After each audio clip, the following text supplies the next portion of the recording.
Assalamualaikum warahmatullahi wabarakatuh.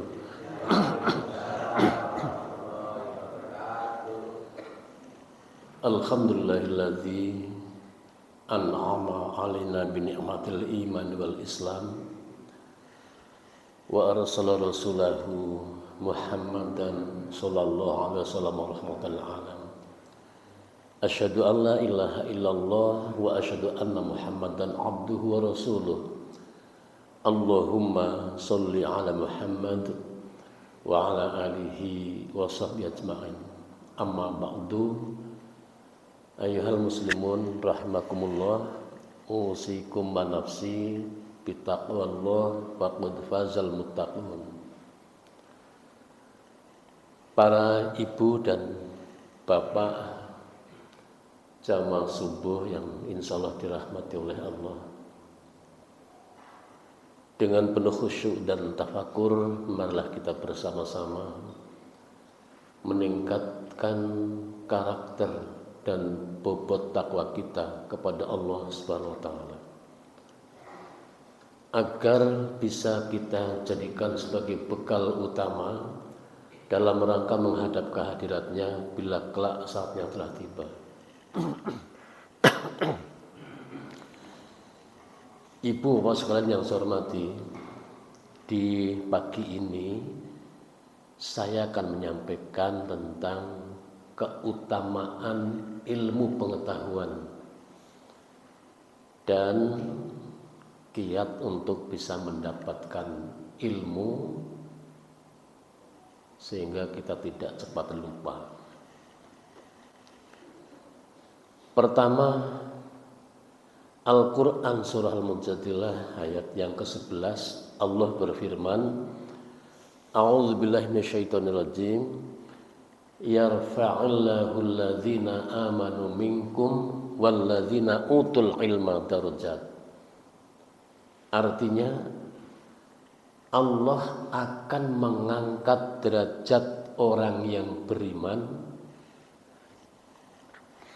dan Allah akan mengangkat derajat orang yang berilmu pengetahuan.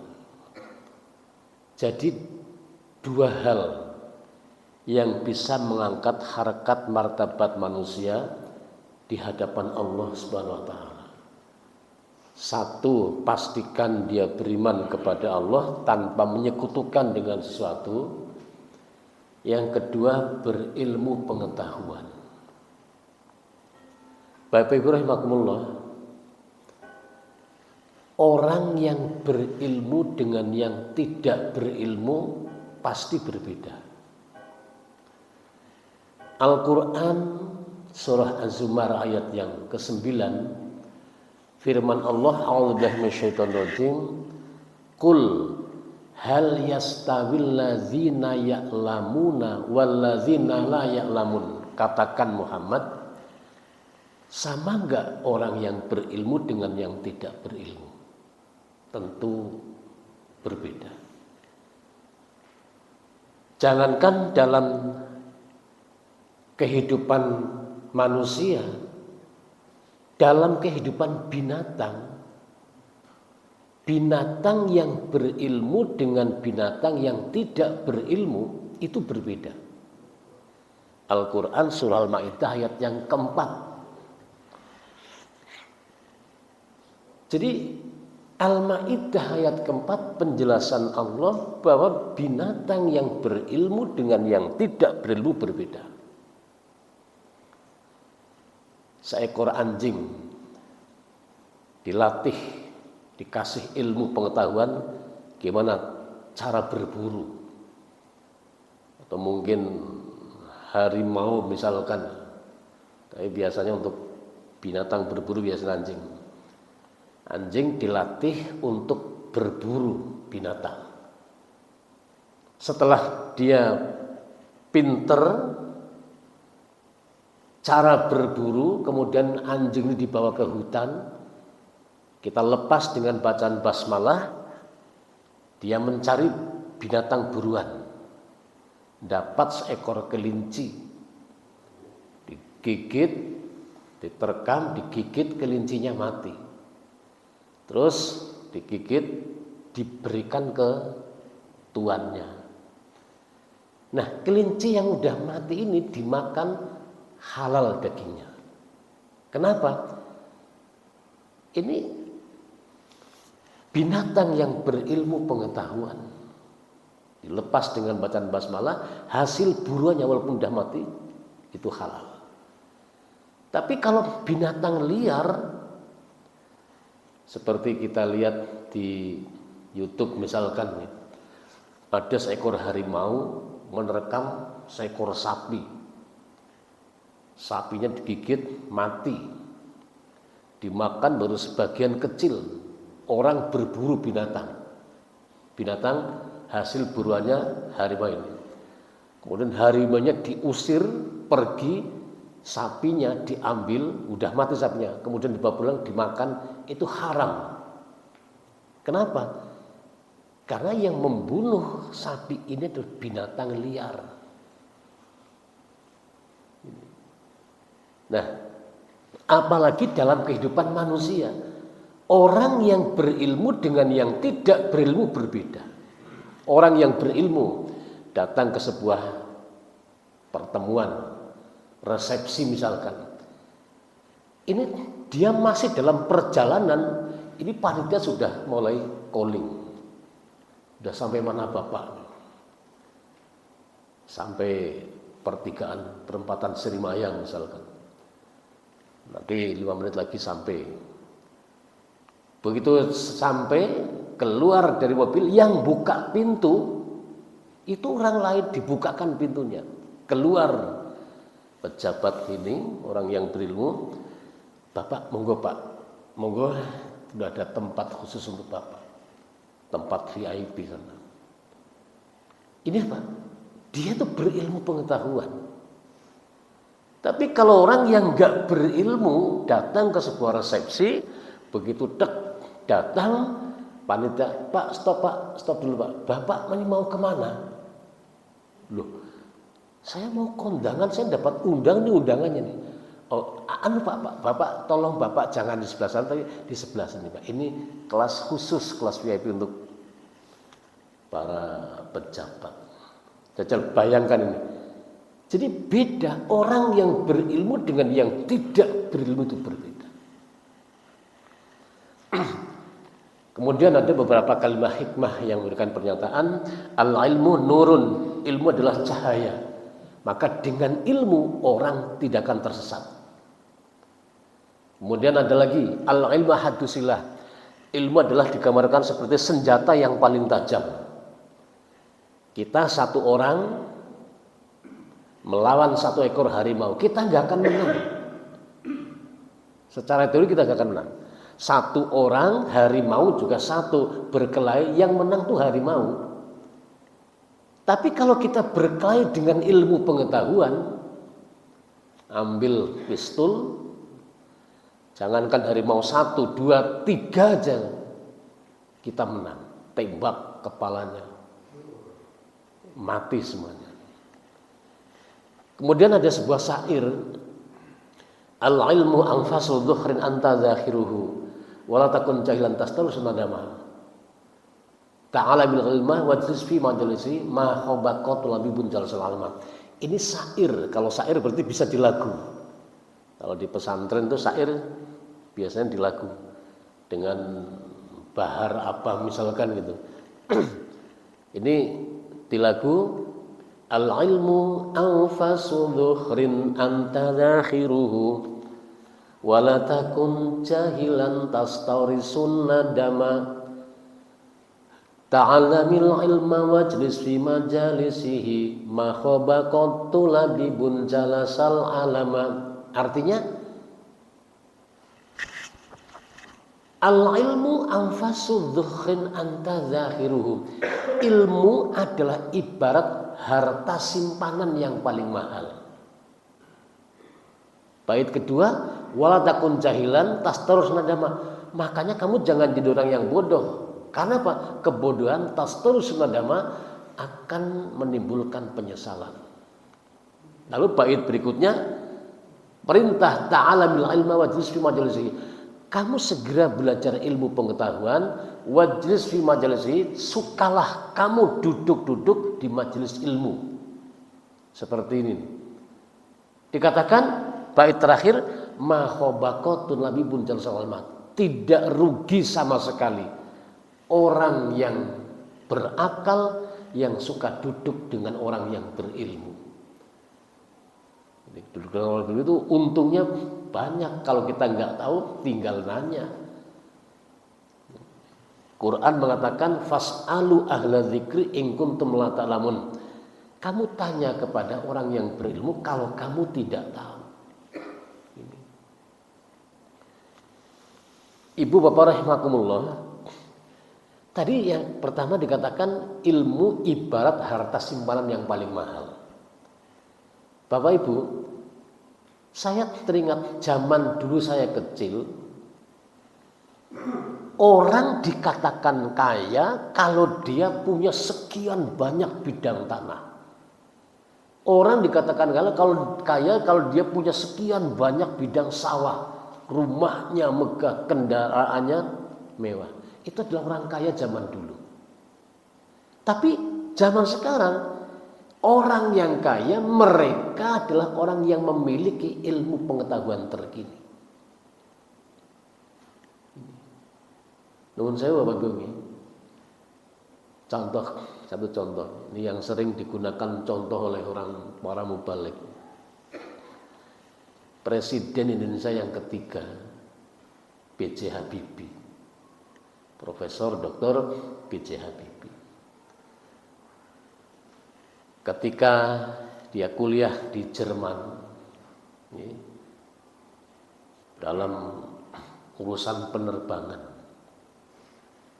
selesai, tamat, dan dapat peringkat 1, ranking 1. Yang tadinya sebetulnya ada saingannya, 2 orang Yahudi. Tapi kemudian Habibie begitu giat dalam belajar dan teori mereka juga dipakai, akhirnya lulus peringkat 1. Setelah lulus gimana? Pemerintah Jerman mengatakan gini, Habibie, kamu gak usah pulang ke Indonesia, kamu di sini di Jerman saja. Kamu tuh mau minta gaji berapa? Bapak bayangkan nih. Seorang Habibie ditawari, kamu mau minta gaji berapa itu?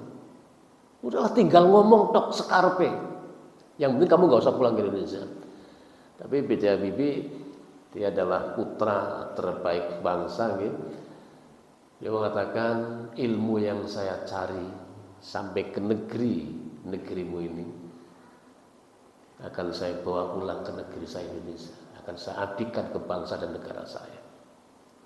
Padahal Pak Habibie misalkan tindak maring Purwokerto kon nganggo pakaian yang biasa lah nggih. Diwai pacul, gawa pacul, kene pakai caping maring sawah. Ora ono bedanya dengan yang lain.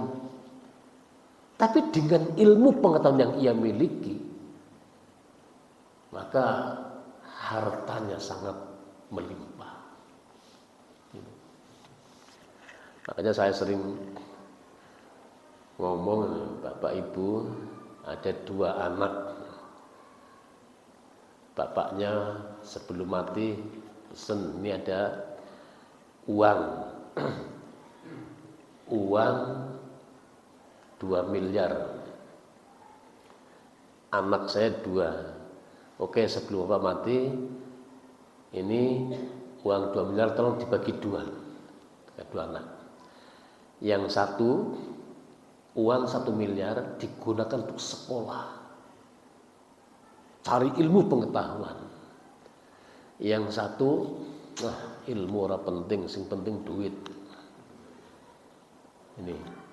Nah, nanti 2 orang ini, 2 anak ini kalau besar, kira-kira yang jadi orang yang mana kira-kira? Ya dadi wong kabeh lah, cuma nasibnya mungkin beda gitu ya.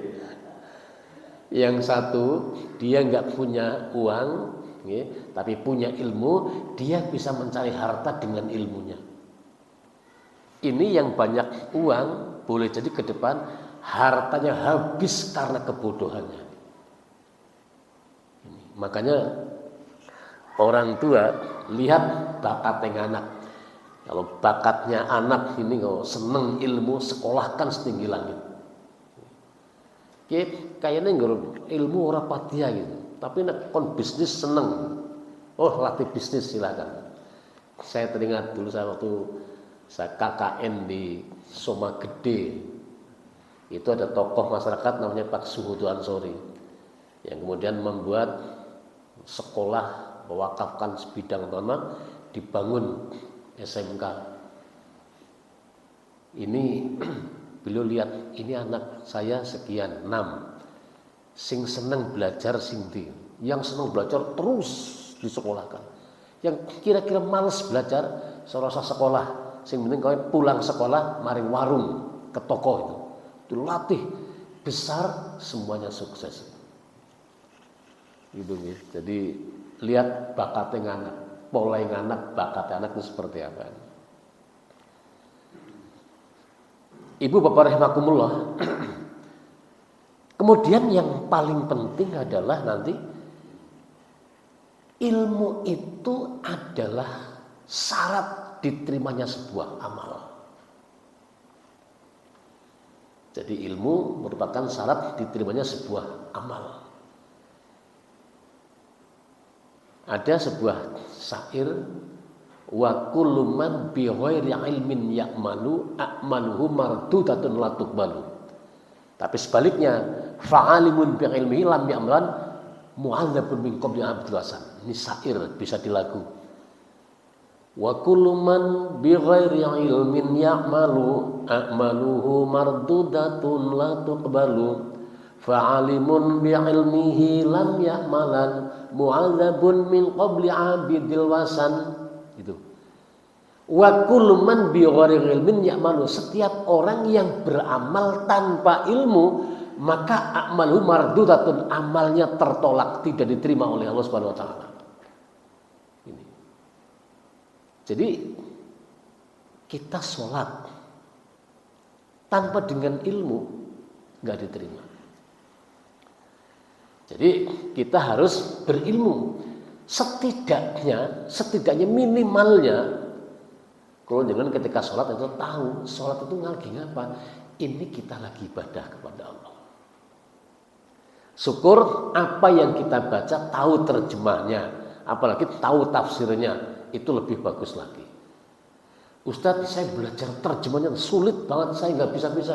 Sholat saya diterima nggak? Diterima, nggak usah khawatir. Sholat sing dibaca orang ngerti artinya, diterima enggak? Diterima oleh Allah. Hanya mungkin nilainya berbeda. Ki salat belas orang ngerti artinya diterima. Ki sing terjemah ngerti, tafsirnya ngerti, diterima. Mungkin dinilai ki sing terjemah ngerti, tafsirnya ngerti, mungkin nilainya 80. Nah, ki sing orang ngerti terjemah ya mungkin nilainya cuma 70. Jadi diterima, nggak usah khawatir. Hanya nanti ada usaha ya, sedikit demi sedikit kita berlatih untuk mengetahui terjemahannya. Nah, minimalnya kita nggak tahu artinya. Ketika sholat, kenapa kamu sholat? Sebagai bentuk syukur, ngerti Allah mencipta kita. Semua yang kita butuhkan dipenuhi oleh Allah. Kita pengen makan, Allah numbuhkan padi, jagung, gandum dan yang serupa dengan itu. Pengen minum, Allah menurunkan hujan. Pengen sejuk segar, Allah menumbuhkan berbagai macam buah-buahan yang sejuk segar. Pengen lezat, Allah menciptakan beberapa binatang yang halal dimakan dagingnya. Pengen berpakaian, Allah menumbuhkan kapas padi, bahkan sutra. Gitu nggih. Jadi kita dicipta oleh Allah, semua yang kita butuhkan dipenuhi oleh Allah, kita harus syukur. Nah, cara syukur gimana? Ibadah, sholat. Jadi kita tahu sholat ini lagi nyembah Allah. Jadi kita tahu itu globalnya tahu. Kenapa kamu sholat? Ya mbuh langsung penting baiknya mungkin pada kayak dia yang melu-melu, itu enggak diterima. Jadi kita tetap harus ngerti bentuk syukur kita menyembah Allah Subhanahu wa taala. Jadi itu yang bait pertama. Yang kedua, fa'alimun bi ilmi lam ya'mal mu'adzabun min qabli an yursan. Orang yang berilmu tapi tidak beramal, ini malah lebih bahaya. Apa? Mu'adzabun min qabli an yursan, dia besok akan disiksa sebelum penyembah berhala disiksa. Jadi hati-hati. Ilmunya akeh ning orang beramal, nek ngomong pinter ning orang ngelakoni. Pintere mau ngomong tok orang ngelakoni. Ini seperti pepatah Arab Jawa mengatakan kama yukul zayu zarkoni, itu seperti itu. Periksa zarkoni nggih. Bisa ngajar orang bisa ngelakoni ini. Nah, jadi teringat nih, saya diundang pengajian di Pengadegan Purbalingga ini. Saya ketika menyampaikan pepatah Arab Jawa kama yukul zayu zarkoni, iso ngajar iso nglakoni. Makanya Bapak Ibu nek dua anak aja dijenengi jarkoni. Golek ketawa guyu ora rampung-rampung. Nek saya bingkit jeneng ora rampung-rampung guyune ya. Baru setelah pengajian lagi transit panitia bisik. Ustaz, waktu jenengan ngomong nek dua anak aja dijenengi jarkoni pada ketawa. Iya itu gimana tuh kok ketawa rampung-rampung? Itu imam masjidnya namanya jarkoni gitu. Saya astagfirullahaladzim, aduh ya mudah-mudahan saya kan hanya sekedar kelekar gitu nih. Itu. Oke. Jadi tadi saya katakan ilmu merupakan syarat diterimanya sebuah amal. Kalau begitu berarti ilmu itu penting, bukan penting, tapi sangat penting. Oke, kalau sangat penting sekarang bagaimana kita bisa mendapatkan ilmu dan tidak cepat lupa? Ada kiat, setidaknya 7 kiat. Nanti dengan 7 kiat ini insya Allah kita akan dapat ilmu dan tidak cepat lupa. Terutama nun sewu nggih kula jenengan yang sudah usia berapa? 50 tahun ke atas nggih. Ini hati-hati nggih. Jadi biyen dong si cilik sih ya, dan kecerdasan kita seperti pita kaset. Anggur mlebu yo wis kelingan ora kelalen-kelalen. Ini barang wis tua. Aduh, payah banget nggih. Ini ada sebuah syair yang mengatakan al-ilmu fi shighar kan naqsi fil hajar wal ilmu fil kibar kan naqsi fil ma. Ilmu yang diperoleh waktu usia muda seperti ukiran di atas batu. Sebaliknya, wal ilmu fil kibar kanaqsi fil ma. Ilmu yang diperoleh waktu usia tua seperti ukiran di atas air. Dengan punya kolam pagi-pagi, nang rumah pagi-pagi airnya tenang, kita taburi kapur apa dedek gitu membentuk huruf O persis. Tapi kena angin dikit terlihat hilang. Begini wis apal seminggu kelalen, itu kan orang tua seperti itu. Oke. Kiat yang pertama, kalau kita pengen punya ilmu dan tidak cepat lupa, yang pertama itu niat. Dengan tadi Pak mau subuh datang ke masjid, niatnya satu berjamaah salat subuh. Karena laki-laki kan jamaah di masjid. Terus yang kedua, niat ini akad pagi adalah kajian subuh. Saya niat ngaji. Niat. Dan niat itu penting. Bahkan Nabi mengatakan innamal a'malu binniyat. Jadi amal perbuatan nanti dinilai dari segi niat yang pertama. Ada asbabul wurud hadis ini, ada 2 orang sahabat. Ketika Nabi Allah dan Rasulnya perintah selamatkan Islam dengan cara hijrah ke Madinah, Mekah ke Madinah. Ini 2 orang nang pojok masjid lagi pada ngomong, aku hijrah apa ora ya? Kenapa sih? Bingung saya antara hijrah dan tidak. Kamu kenapa? Ini, saya itu hidup sudah mapan di Mekah. Peternakan, pertanian, rumah sudah. Pokoknya saya wis mapan uripe. Bisnisku juga di Mekah. Nanti kalau saya hijrah ke Madinah, seluruh hartaku saya tinggal. Nanti saya di Madinah gimana nggak punya apa-apa. Tapi andaikan saya nggak hijrah, ini perintah Allah dan Rasul, masa saya nggak hijrah? Hijrah, semua yang saya punya hilang. Semalam saya berpikir hijrah dan tidak, tapi akhirnya saya punya pemikiran lah hijrah baik. Toh aku bakat bisnis, nanti saya akan bisnis di Madinah, kembangkan di sana. Satu. Yang kedua, ini orang nih, saya juga lagi bingung hijrah apa tidak. Kalau kamu kenapa? Nih, istri saya nggak mau hijrah. Nah terus, kalau saya hijrah kan saya pisah dengan istri dan anak. Gimana kira-kira? Kalau tidak hijrah, masa perintah Allah dan Rasul kita nggak taat? Semalam saya juga berpikir tentang hijrah dan tidak, tapi kesimpulannya saya hijrah. Istriku nggak hijrah, nggak apa-apa lah. Gue ngeliat istri nang Madinah. Kuan bojoku, pokoknya cerewet dikit, jorap, tinggal bae ngapain. Terus Nabi dengar percakapan mereka. Yang satu hijrah niatnya mau bisnis, yang satu hijrah niatnya ngarep nggolet istri nang Madinah. Kemudian Nabi dengar, Nabi mengatakan, sahabat, innamal a'malu binniyat. Amal perbuatan manusia tergantung niatnya. Kalau kamu niatnya hanya mau bisnis, ya udah kamu dapatnya bisnis, harta. Kalau kamu ingin cari wanita, ya besok kamu dapatnya hanya wanita dok. Tapi kalau kamu niat hijrah karena Allah dan Rasul, kamu dapat Allah dan Rasul. Jadi proses niat sangat penting. Jadi termasuk amalan kita cari ilmu, niat dari rumah. Sudah niat nangat. Nak wis niat, aku harap subuh jamaah pahalanya 27. Yang kedua saya ngaji biar nambah ilmu. Udah, itu yang terbaik. Yang kedua adalah doa. Kiat yang kedua doa. Bapak Ibu, Al-Quran surah Ghafir ayat 60. Firman Allah, a'udzubillahi minasyaitonirrajim, ud'auni astajib lakum. Innalladzina yastakbiruna an ibadati, dikatakan saya dakhulul jahannam dakhirin.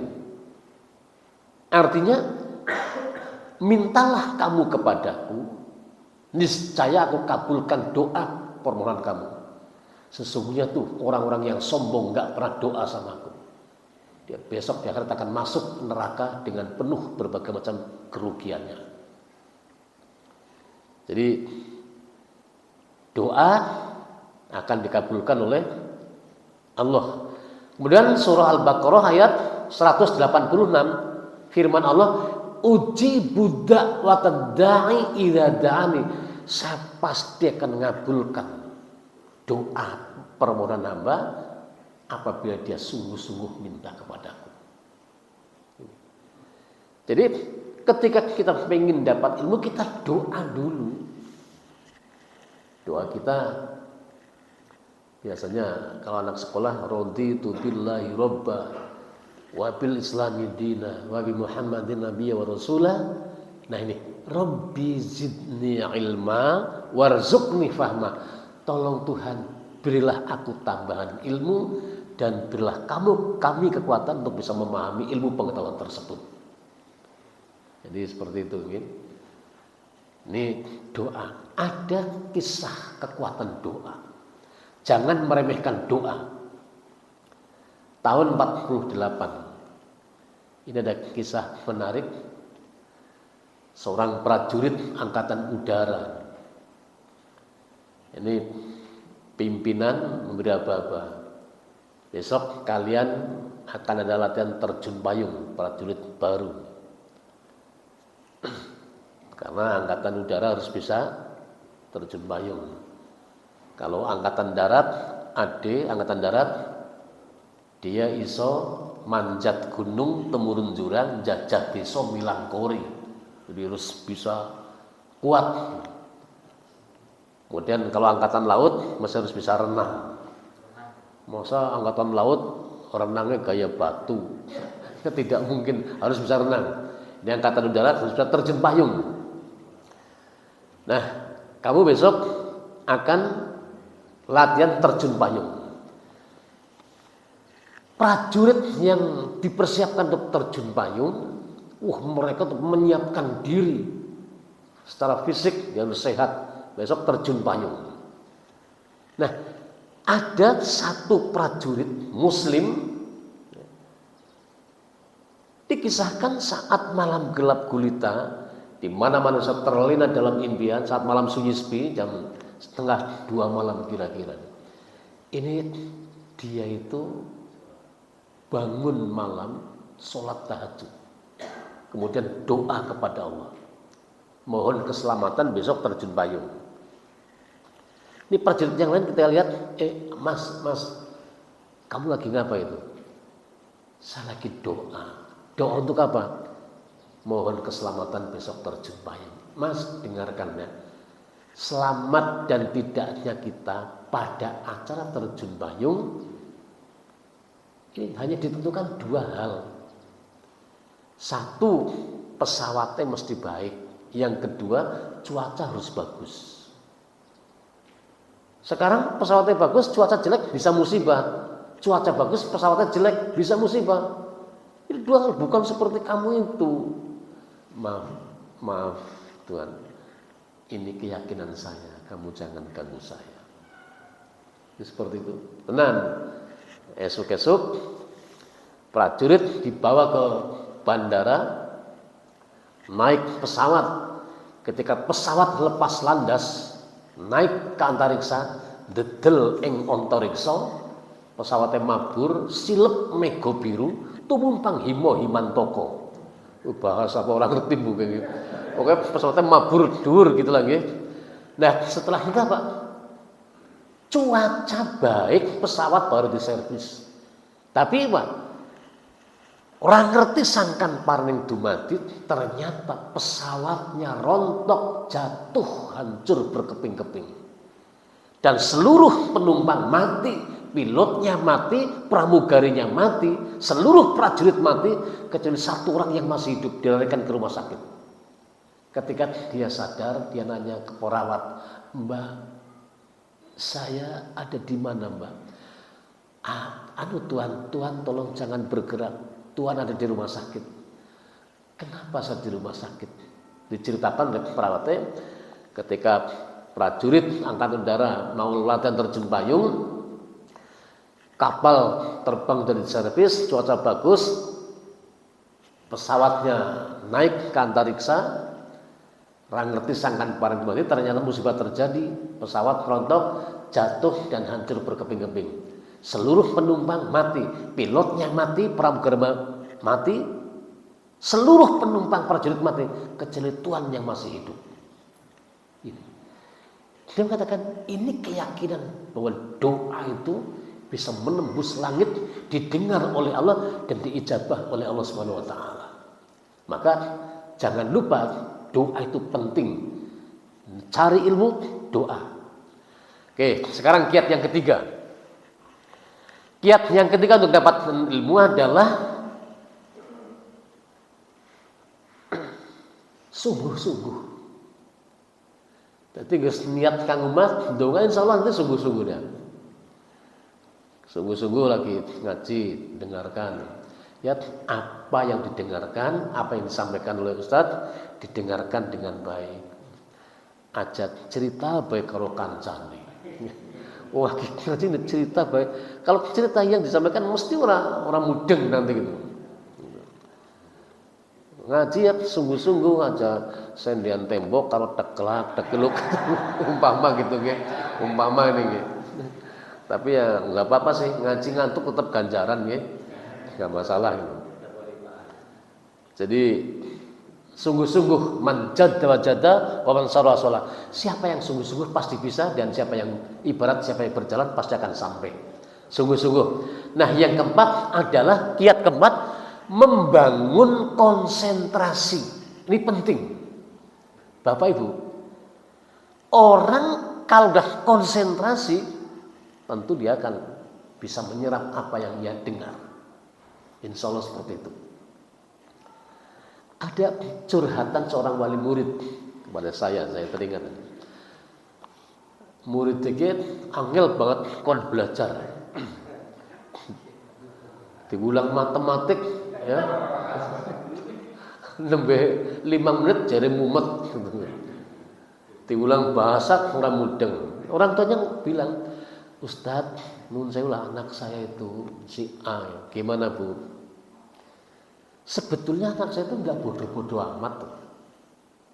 Buktinya kalau di rumah tak ajari matematik bisa, tak ajari bahasa bisa. Yang penting dia konsentrasi. Nah terus gimana? Yang sulit konsentrasinya, Ustaz. Oh gitu, iya. Lo tak ajari matematik 5 menit mumet. Bahasa orang mudeng. Ini ngerkon dolanan niko. Ini dolanan yang buatan Cina itu. Namanya Tan Sai Pengge itu. Tan Sai Pengge itu kan lagi viral banget. Mainan Cina sing ganggu bocah-bocah. Nah, panjenengan dereng nate pirsa tak didoki. Tan Sai Pengge itu dibaca diulang-ulang. Tan Sai dan Pengge. Diulang-ulang. Tan Sai, Tan Sai, Tan Sai, Tan Pengge, Pengge, Pengge, Pengge. Jadi Tan Sai Pengge itu setan gepeng gitu nggih. HP gitu. Nek kon nggo HP-an jan nun sewu. Koyong konsentrasi banget. Berjam-jam kuat itu. Nek kon belajar konsentrasi di angel. Jadi konsentrasi penting. Nah, sekarang bagaimana kita bisa konsentrasi? Ada konsep untuk bisa konsentrasi. Konsentrasi dengan 4 suara musik bunyi gamelan. Nah, nih kalau musik ini Pak Sugeng ahlinya gitu. Saya juga musik di kerawitan gitu. Nah, konsentrasi dengan 4 suara musik bunyi gamelan. Ini otak-atik gaduk apa bener saya nggak tahu, jenengan sepakat boleh, tidak juga nggak apa-apa. Gini, gamelan kan ditutup 1% kan macam-macam. Ana sing ditutup anggo kendang tak dang itu kendang gitu gitu. Ana sing saron, ana demung, ana sing ditutup nang ada ning nang ada ning ada nung. Nah, suara bunyi gamelan diambil 4. Neng, ning, nung, nang. Gitu. Neng, ning, nung, nang. Neng yang pertama. Untuk membereskan keadaan jiwa kita, orang harus banyak diam. Diam bahasa Jawanya apa? Meneng, neng. Gitu. Dengan sikap diam, maka pikiran akan jadi jernih. Jernih bahasa Jawanya? Jernih? Bening, ning. Kalau sudah banyak diam, pikiran jernih, orang akan bisa mampu menempatkan persoalan pada tempatnya. Menempatkan persoalan ini bahasa Jawane dumunungake masalah. Saka tembung dumunung nung. Jadi kalau kita sudah banyak diam, pikiran jernih, dikasih soal apa aja dia bisa, terakhir dia akan menang. Neng ning nung nang. Pertama banyak diam. Bapak Ibu nun sewu nggih. Kula jenengan enggak usah banyak ngomong kalau tidak penting. Ini. Ngomong kalau kancane suwe-suwe nggo ngomong kok dening saru meneng. Enggak usah hitung-hitungan. Ngomong kalau kancane suwe-suwe ngrasani kancane. Meneng aja. Ini bapak-bapak hati-hati senenge angger kembul karo kancane bapak-bapak kalau niku petan goleti tuma kayak biasa terus ngrasani wong liya. Bapak-bapak itu biasa nggih. Kebalik. Kebalik berarti kalau bukan bapak-bapak ibu-ibu nggih. Ngobrol kalau kancane goleti tuma. Ana tuma kepating lenggirik semlinjo-mlinjo apa memper gitu. Aduh, ini mungkin ibu ini nggak ngerti. Sekarang ada obat tuma yang sangat manjur, namanya Peditok. Gini apa nggih? Itu obat. Jadi kalau kita banyak ketombe tuma itu kasih Peditok itu. Oh, sampuan keramas. Tumanya hilang. Apa? Sebab Peditok itu punya khasiat bisa mbasmi tuma sak endas-endase. Itu. Ndase sing dua tumah apa ndase tumah. Nggih. Aduh. Nah, kalau ngomong wis ora beres, ngomong kok jorok, kasar, saru, ngerasane menang. Nggak usah banyak ngomong. Tapi kalau hal penting perbanyak ngomong. Gimana Masjid Nurul Sa'adah ke depan? Pastikan remaja banyak, anak-anak juga banyak gitu. Kan perlu berpikir, kira-kira apa yang disukai remaja, apa yang disukai anak-anak gitu. Berpikir, nah kumpul takmir, perbanyak ngomong, idenya keluarkan, perbanyak ngomong. Nek kayak tadi ngomong suara penting, rasa banyak ngomong, pikiran jernih. Kalau pikiran jernih, kasih soal apa aja dia akan bisa, dialah pemenang. Ini resep konsentrasi dengan 4 suara musik bunyi gamelan. Jadi dengan sepakat boleh, tidak juga enggak. Karena ini bukan Quran, bukan hadis nih. Tapi dinalar kayak ini bener itu. Oke. 4. Yang kelima, kalau kita ingin dapat ilmu dan tidak cepat lupa, apa? Jangan lakukan maksiat. Karena apa? Maksiat menghilangkan ilmu pengetahuan. Saya dulu pernah ngajar di Al-Irsyad. Saya punya teman namanya Nasir Batoti. Bukan Nasir Basalamah, bukan ya, tapi Nasir Batoti dari Bangil. Dia cerita, Ustadz, nih, dengan cerita gitu saya jadi punya pengalaman. Apa? Pondok pesantren saya, kiainya tuh punya anak perempuan cantik gitu. Terus dia lagi menghafal Quran, udah hafal 16 juz. Nah, terus ada santri baru dari Jakarta, anak pejabat, bapaknya seorang menteri. Nah, bapaknya kan khawatir.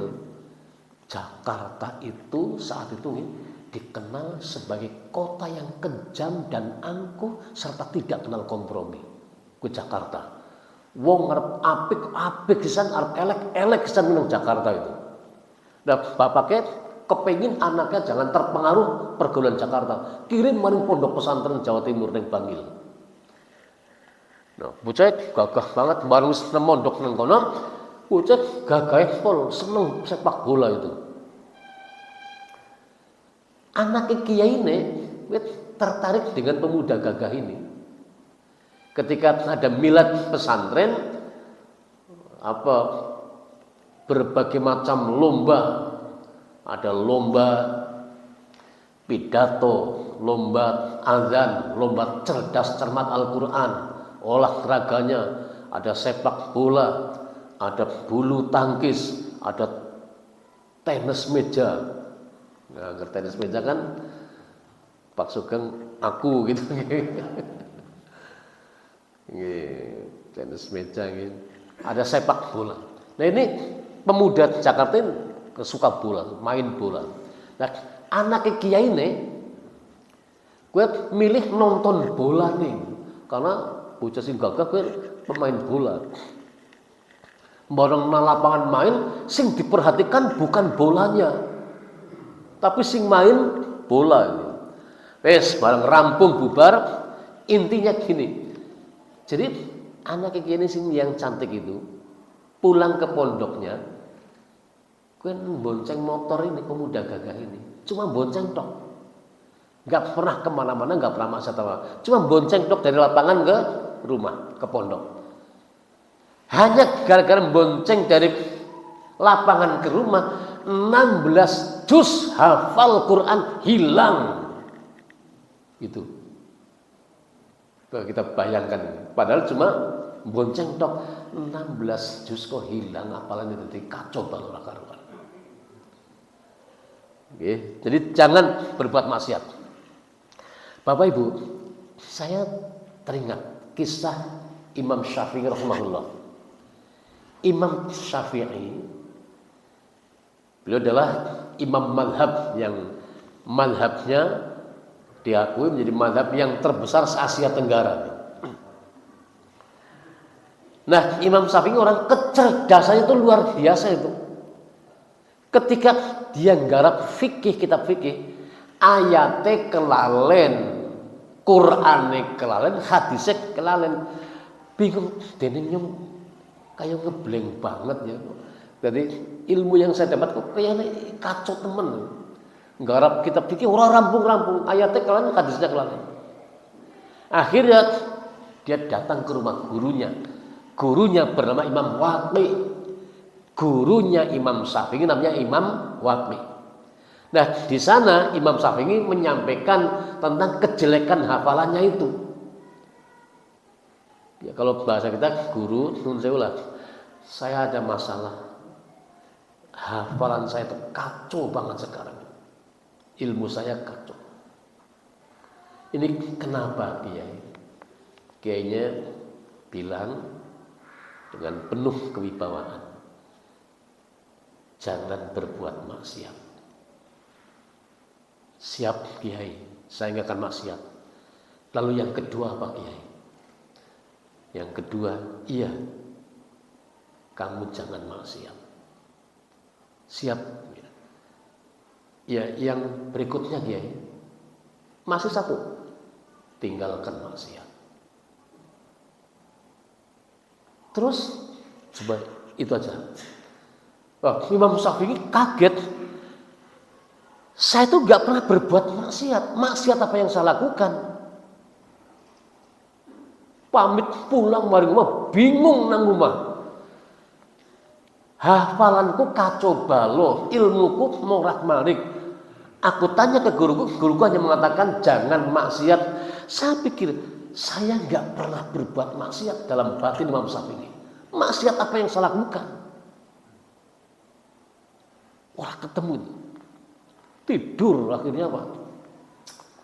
Kalimat gurunya terngiang-ngiang. Ajak maksiat, tinggalkan maksiat, jangan maksiat, tinggalkan maksiat.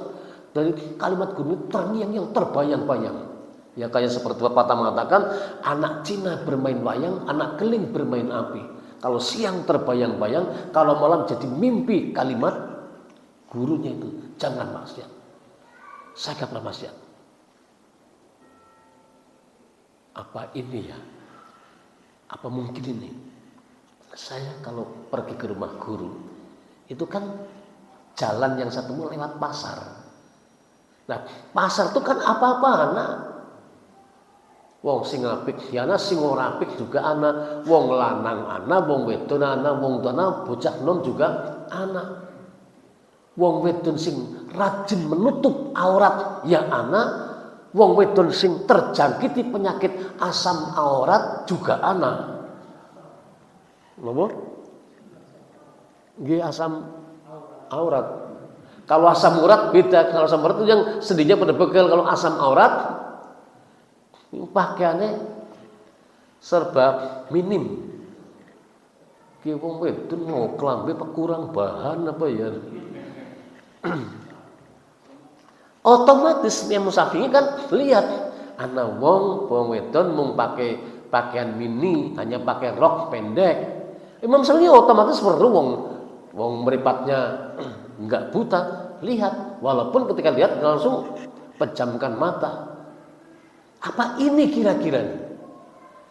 Akhirnya Imam Syafi'i apa? Sepakat dalam hati, saya kalau datang ke rumah guru gak akan lewat pasar. Saya akan lewat jalan yang satunya. Walaupun ditempuh tetap 5 kali lebih jauh dibanding jalan yang satu ini. Jadi jalan yang dekat lewat pasar ditinggal, muter harus lipat 5 kali lebih jauh. Itu dilakukan. Akhirnya apa? Kecerdasan Imam Syafi'i tumbuh kembali. Berarti ini. Oke. Berikut Imam Syafi'i mengungkapkan kisah seperti ini dalam bentuk syair. Syairnya sangat masyhur Imam Syafi'i. Syakautu ila waqi'in su'a hifdzi fa arsyadani ila tarkil ma'asi fa akhbarni bi anna al-amal nurun wa nurul la yuhdani asim. Syair di lagu syakautu ila waqi'in su'a hifdzi fa arsyadani ila tarkil ma'asi Fa akhbarani bi annal ilma nurun wa nurullahi la yuhdali asin. Imam Syafi'i mengatakan dalam syair, syakautu ila waqingin suahibni. Saya mengadukan tentang kejelekan hafalanku kepada guruku namanya Imam Waqi.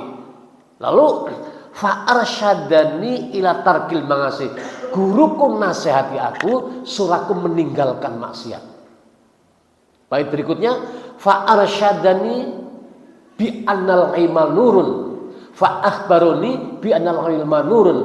Guruku memberitahu, memberi kabar padaku bahwa ilmu pengetahuan adalah cahaya Allah. Wa nurullah, dan cahaya Allah la yuhdali asin, enggak akan diberikan kepada ahli maksiat. Jadi kalau kita pengen dapat ilmu dan tidak cepat lupa, jangan lakukan maksiat. Oke, ini yang ke 5. Sekarang yang ke 6, tidak makan haram. Ini. Jadi kalau ilmu kita pengen ada bersama kita dan tidak cepat lupa apa? Jangan makan haram. Nabi kalau disodori makanan, pertimbangan pertama, ini halal apa haram? Halal makan, haram stop, nggak mungkin makan. Kemudian Nabi mengatakan, 1 sendok makanan haram masuk dalam perut, maka doa hamba tidak dikabulkan selama 40 hari 40 malam. 1 sendok makan haram. Kalau 2 sendok 80 hari 80 malam doa nggak dikabulkan. Kalau 3 sendok, kalau sepiring haram, 2 piring haram, kalau makan hasil korupsi, korupsinya orang tanggung-tanggung, orang jutaan, orang miliaran, triliunan. Kira-kira doanya kapan dikabulkan? Oke, Ibu bapak rahimakumullah. Al-Quran pertimbangan Nabi kalau disodori makanan halal apa haram. Surah An-Nahl ayat 114, firman Allah, a'udzubillahi minasyaitonirrajim, fakulu mimma razaqakumullah halalan thayyibah. Makanlah kamu dari apa yang dirisikan oleh Allah, pastikan halal nek bisa thayyib. Itu yang kita makan. Halal zatnya halal, thayyib artinya makanan yang dimakan kalau bisa sesuai dengan kebutuhan fisik kita. Nek wong ora kepengin kena sariawan, ya perbanyak makanan yang mengandung vitamin C. Nek kepengin mripate sehat, perbanyak makanan yang mengandung vitamin A. Ini satu contoh makanan itu adalah thayyib, sesuai kebutuhan kita. Tapi pertimbangan pertama adalah halal dulu. Ini juga disebutkan dalam surah Al-Maidah ayat 88.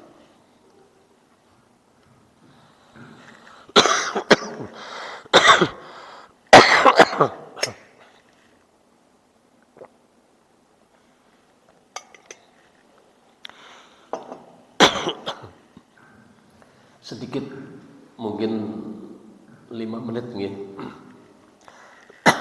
tentang makanan harus halal, jangan makan yang haram. Dalam biografi Imam Bukhari, Bapak Ibu, Imam Bukhari perawi hadis nomor 1. Kecerdasan otaknya melebihi kecerdasan rata-rata manusia pada saat itu. Jadi Imam Bukhari nek dengar ayat Quran sekali dengar tok hafal lan ora gelem ilang. Itu Imam Bukhari itu. Cerdasnya bukan main. Hadis Nabi dengar, orang mau matan hadisnya saja, tapi sesanad-sanadnya.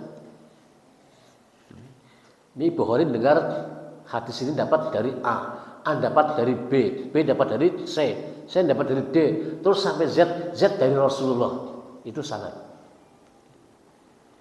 Jadi tidak isi hadisnya, sanadnya hafal, itu Imam Bukhari. Nah, satu ketika lagi nggarap kitab hadis, pikirnya kayak ngeblank gitu loh. Dening aku kayak orang cerdas, kayak terganggu kecerdasannya. Bingung banget. Ibunya diundang, Bu, ibu sini. Ya Bu Khori mau tanya, gimana? Hari ini ibu masak haram apa enggak? Ya enggak lah. Bu, kecerdasanku terganggu nih. Kemarin ibu masak haram enggak? Enggak. Dulu ibu pernah masak haram enggak untuk saya? Bu Khori jangan ngawur. Ibu enggak pernah masak haram. Ayahmu ngajari saya enggak boleh makan kecuali apa yang diberikan oleh bapakmu. Saya enggak pernah makan yang haram. Boleh. Kecerdasanku terganggu itu apa masalahnya? Atau gini Bu, selama hidup ibu pernah nggak makan haram? Bu Khori, dengarkan, ibu nggak pernah makan haram selama hidup. Paling ini nih, apa Bu? Saya teringat dulu ketika kamu dalam kandungan ibu, ya, saya teringat waktu hujan atap tuh bocor. Nah ketika terang hari berikutnya bapakmu lagi bepergian belum pulang. Saya memperbaiki atap bocor itu. Saya pasang tangga, saya naik ke atas memperbaiki atap yang bocor. Nah di atap tetangga sebelah ada jemuran gandum. Aromanya sangat menggoda. Kaya wong ngidam, ora kuat. Aku nutul seujung jari nutul gandum tetangga, tak tutul, tak jilat, tak leng. Cuma itu tok Bu Khori. Bu, mungkin itu penyebabnya. Terus gimana Bu Khori? Ibu datang ke rumah sebelah, ganti gandumnya. Ke rumah sebelah cerita, biyen tahu nutul gandum waktu memperbaiki atap bocor. Terus gimana? Gandumnya mau saya ganti. Tetangganya bilang, Bu gandum setutul kok mau diganti. Wong ibu gini, ibu kalau tertarik dengan gandum saya, ya, ini Bu mau tak kasih mau pindah berapa? Saya punya banyak gandum. Bukan itu, saya kepingin yang dulu saya tutul itu halal. Oke, yang dulu kamu tutul didilat-dilet, saya nyatakan halal. Sini bilang halal, kecerdasan Imam Bukhari tumbuh kembali. Bayangkan, monggo dibaca biografi Imam Bukhari. Cerita seperti ini tuh akan ketemu. Jadi ternyata makanan haram orang berpengaruh pada dirinya, mungkin kepada anaknya, mungkin kepada cucunya. Jadi pastikan kalau makan pertimbangan ayat An-Nahl 144, fakulu mimma razaqakumullah, pastikan halalan thayyibah. Yang dimakan pastikan itu halal. Karena apa? Yang tidak halal menyebabkan kecerdasan orang itu bisa terganggu. Dan kisah semacam ini sebetulnya banyak, tidak hanya sekedar ini dok. Tapi ingat waktu gitu. Yang terakhir, yang ketujuh adalah punya catatan yang rapi. Upaya terakhir, satu niat, yang kedua doa sudah sungguh-sungguh ketika ngaji, membangun konsentrasi, kemudian tidak maksiat, nggak makan yang haram, terus punya catatan. Nah, kalau pencatatan beda, ya. Penjenengan nanti ke rumah, tadi yang disampaikan Ustaz itu apa ya? Oh ini, apalagi ini di video, ya. Nanti bisa dibuka, diulang lagi. Masih, dulu Ustaz Sudaji pas tahun baru Ahad pertama mulang tentang keutamaan ilmu dan kiat untuk mendapatkannya. Putar kembali, masih ingat, ya. Kalau enggak punya catatan rapih. Jadi ngerkalalan bisa dibuka. Kalau jangan kudunya sadar, kalau jangan bukan muda lagi, kalau jangan bukan taman kanak-kanak, tapi taman, nah ngaku kabeh itu nggih. Punya catatan agar bocah diulang apa bae, ingat terus kayak pita kaset. Jenengan lagu Bintang Kecil di Langit Yang Tinggi, tes hafal. Hafal, kenapa? Diperoleh waktu kecil, seperti ukiran di atas batu. Nyanyi pelangi-pelangi, apal masih kecil. Ya, dikasih syair yang sangat panjang pun ketika diperoleh waktu kecil, hafal. Saya teringat SD dapat syair Syair penyesalan Said Abdullah Sigit. Pagiku hilang sudah melayang, hari mudaku sudah pergi. Sekarang petang datang membayang, batang usiaku sudah tinggi. Aku lalai di hari pagi, petalingah di masa muda. Kini hidup meracun hati, miskin ilmu, miskin harta. Apa guna aku sesalkan? Menyesal tua tiada berguna, hanya menambah luka sukma. Kepada yang muda aku harapkan, atur barisan di pagi hari menuju Ka'bah Padang Bakti. Syair panjang saya masih hafal. Kenapa? Saya dapat waktu saya kecil, masih TK, SD. Saya sadar saya bukan TK lagi, bukan taman kanak-kanak, tapi sudah taman kawat-kawat. Maka gimana sesuai ilmunya kita nggak lupa punya catatan yang rapi. Nah, agar punya catatan rapi kan penjenengan nanti bisa nanti tahun berikutnya masih ngundang saya. Tatsunaji jadi menyampaikan keutamaan ilmu itu udah pernah awal tahun 2026. Wah, ora apa-apa lah, idep-idep siaran ulang. Kan begitu ya. Oke. Ini yang saya sampaikan. Kita akhiri taklim subuh ini dengan bacaan hamdalah dan doa kafaratul majlis. Alhamdulillahirabbil alamin. Subhanakallahumma wa bihamdika asyhadu an la ilaha illa anta astaghfiruka wa atubu ilaik. Assalamualaikum warahmatullahi wabarakatuh.